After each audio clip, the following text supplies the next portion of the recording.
দর্শক, বাংলাদেশ প্রতিদিন ডিজিটালের প্ল্যাটফর্মে সবাইকে স্বাগত জানাচ্ছি। আমি আজহারুল ইসলাম। আমরা এই মুহূর্তে রয়েছি রাজধানীর শাহবাগ এলাকায়, যেখানে আপনাদেরকে একটু জানিয়ে রাখতে চাই এর পূর্বে যে ইসকনের বহিষ্কৃত নেতা চিন্ময় কৃষ্ণ দাস ব্রহ্মচারীকে গ্রেপ্তার করা হয়েছিল গতকাল।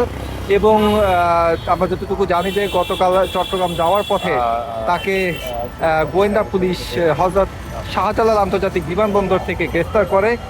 এবং এরপর double million offer Walton fridge কিনে পেতে পারেন 20 লক্ষ টাকা, রয়েছে কোটি কোটি টাকার নিশ্চিত উপহার। পরে আমরা জানি যে আজ কিন্তু তাকে চট্টগ্রামের আদালতে তোলা হয়েছে এবং তার জামিন নামঞ্জুর করা হয়েছে।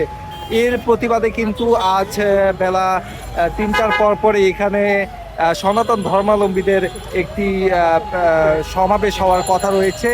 এই শাহবাগ চত্বরে একটি সমাবেশ হওয়ার কথা রয়েছে এবং সেই প্রেক্ষিতে কিন্তু এই মুহূর্তে শাহবাগের যদি আমরা দেখাতে চাই যে এখানে একটি থমথমে অবস্থা বিরাজ করছে। এখানে আমরা দেখছি যে বিপুল পরিমাণে আইন শৃঙ্খলা রক্ষাকারী বাহিনীকে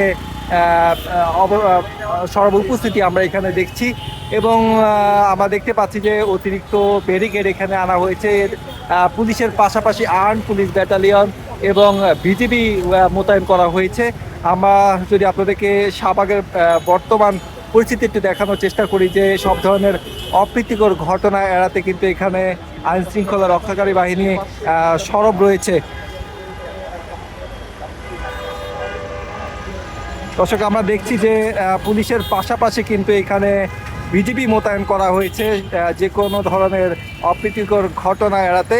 আমরা গতকাল দেখেছি যে কৃষ্ণ ব্রহ্মচারীকে গ্রেপ্তারের পরপরই শাহবাগে কিন্তু সংখ্যালঘুদের একটি দল এখানে এসে তারা সমাবেশ করার চেষ্টা চালিয়েছিল এবং পরবর্তীতে ছাত্র জনতার তোপের মুখে তারা এখান থেকে বিদায় হন। এবং আজ সেই ধরনের কোনো অপ্রীতিকর ঘটনা যেন না ঘটে সেজন্য কিন্তু পুলিশের পক্ষ থেকে এবং আইনশৃঙ্খলা রক্ষাকারী বাহিনীর পক্ষ থেকে কিন্তু এখানে অতিরিক্ত নিরাপত্তা কিন্তু জোরদার করা হয়েছে। আমরা যদি আপনাদেরকে দেখানোর চেষ্টা করি যে এখানে পুলিশের প্রিজন ভ্যান এবং সাজোয়া যান, এপিসি সহ জল কামান এবং বিভিন্ন বাহন কিন্তু এনে এখানে রাখা হয়েছে।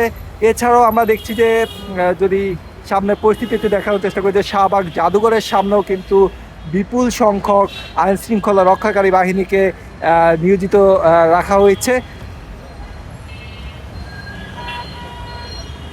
দর্শক, আমরা ছিলাম শাহবাগের বর্তমান যে পরিস্থিতি সেটি দেখানোর জন্য। আমাদের সঙ্গেই থাকবেন এবং পরবর্তী আপডেট জানতে বাংলাদেশ প্রতিদিনে লাইক, কমেন্ট এবং সাবস্ক্রাইব করে পাশে থাকবেন। ধন্যবাদ।